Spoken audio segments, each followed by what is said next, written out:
saya akan menyampaikan perkembangan terbaru terkait peristiwa tindak pidana. Dan ini juga merupakan komitmen kami dan juga menjadi penekanan Bapak Presiden untuk mengungkap kasus ini secara cepat, transparan, dan akuntabel.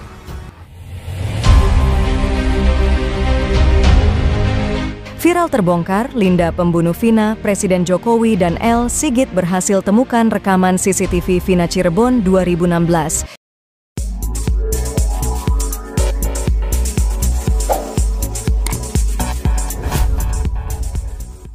Beredar rekaman CCTV kasus pembunuhan Vina Cirebon terpasang di 3 lokasi, ada yang bawa balok.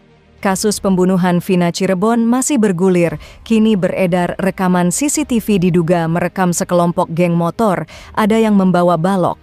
Dalam tangkapan layar rekaman CCTV, tampak segerombol orang mengendarai motor diduga pelaku kasus Vina Cirebon. Sebagaimana diketahui sebelumnya, kasus pembunuhan Vina terjadi di kawasan flyover Talun, Cirebon, Jawa Barat. Dalam kasus ini, Vina dan Eki ditemukan tewas di flyover Talun pada Sabtu 27 Agustus 2016. Awalnya, Vina dan Eki dianggap sebagai korban kecelakaan. Namun dalam perkembangan penyelidikan ayah Eki, Rudiana, kasus ini justru menjadi pembunuhan dengan menyidang 8 pelaku. Seorang warga Talun, Ferry, menerangkan bahwa di sekitar tempat kejadian perkara TKP terdapat CCTV. Di flyover itu setahu saya sih ada CCTV 360 yang mengarah ke jalan tol. Ke jalan, kata Ferry saat diwawancara Deddy Mulyadi. Kasus Vina menjadi polemik karena 8 pelaku membantah telah melakukan pembunuhan dan pemerkosaan. Termasuk kini DPO yang baru tertangkap, Peggy Setiawan juga membantah terlibat kasus tewasnya Vina dan Eki. Menurut Ferry, jika memang CCTV tersebut bisa dibuka, maka kasus Vina Cirebon dapat dibuktikan sebagai pembunuhan atau kecelakaan. Saat itu, kalau CCTV-nya bisa dibuktikan, selesai sudah, bisa dibuka seharusnya, katanya. Kata Ferry, bukan hanya di flyover Talun, CCTV juga terdapat di 2 minimarket sekitar TKP. Di Indomaret juga ada CCTV, kalau memang ada korban dikejarkan terlihat, katanya. Ada minimarket di daerah Talun, tambah Ferry. Sayangnya Ferry tak bisa memastikan apakah rekaman CCTV tersebut masih bisa diakses atau tidak. Sudah nggak tahu ya, masih tersimpan atau tidak, katanya. Di media sosial TikTok justru heboh beredar video CCTV kasus Vina Cirebon. Ada banyak akun TikTok yang memposting video CCTV kasus Vina. Satu di antaranya Rindi Antika. Dalam rekaman diduga CCTV kasus Vina, tampak segerombolan menggunakan motor. Salah satu pemotor memegang seperti balok panjang. Namun begitu rekaman diduga CCTV kasus Vina Cirebon ini belum dapat dikonfirmasi kebenarannya. Pengakuan Mel-Mel lihat Linda di CCTV.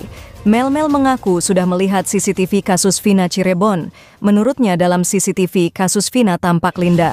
Saya baru buka CCTV itu memang ada Linda, tapi kok celananya sudah lain dari celana yang pertama saya bawa dia.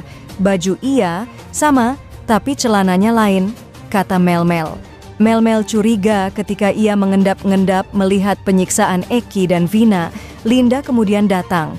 Berarti kan Linda ini waktu saya nggak ada dia datang mungkin, kata Mel-Mel. Sedangkan Linda mengaku berada rumah ketika Vina dan Eki tewas. Ada di rumah, kebetulan ada di rumah, kata Linda.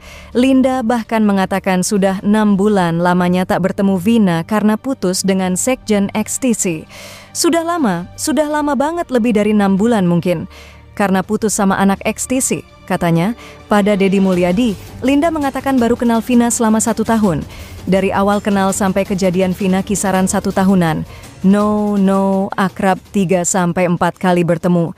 Katanya, dia mendapat kabar via BBM dan Facebook serta melihat status teman-teman tentang kasus Vina Cirebon. Dari BBM, Facebook, dengernya kecelakaan. Aku cari tahu, Vina siapa? Eki siapa? Banyak status BBM sempat nanya ke beberapa orang, mereka ngomong itu loh anak 04 sumber, kata Linda. Linda mengatakan meski kasus Vina terjadi malam, ia mendapat kabar pagi harinya. Itu kan malam, aku tahu berita itu pagi. Nggak tahu kenapa hati ini, yuk ke sana. Tapi baru sampai depan, aku tidak tahu rumahnya di mana, kata Linda. Halo, selamat pagi pemirsa. Kembali lagi di channel Fokus Selebriti yang selalu update kabar seputar kasus Vina Cirebon dan Eki. Oke, di sini Bang Yemen punya berita terbaru tentang kasus Vina. Mantan terpidana kasus Vina Sakatatan mangkir dari panggilan polisi.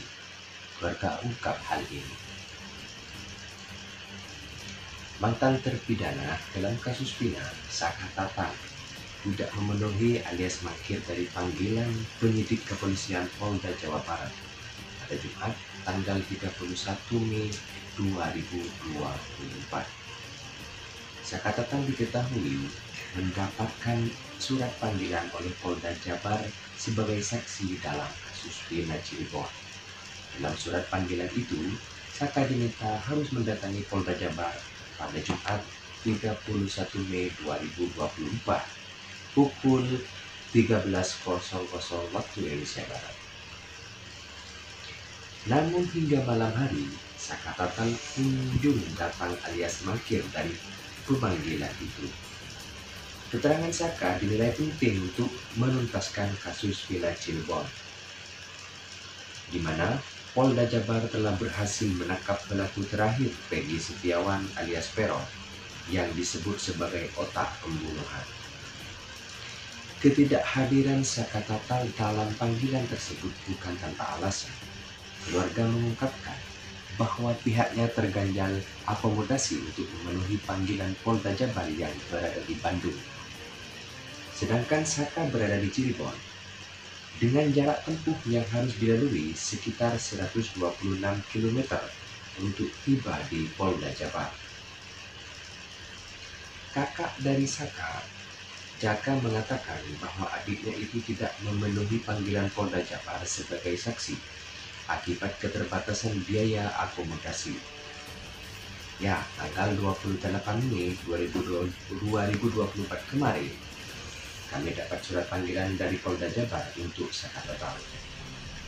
Surat datang sekira pukul 16.30 waktu Indonesia Barat, dan surat itu akan diperiksa hari Jumat 31 Mei 2024 sekitar pukul 13.00 waktu Indonesia Barat.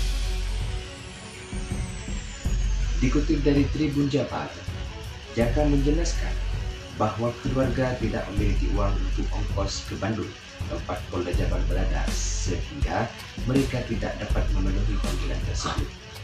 Namun, ia menegaskan bahwa keluarga telah berkomitmen untuk hadir jika pemeriksaan dilakukan di Cirebon.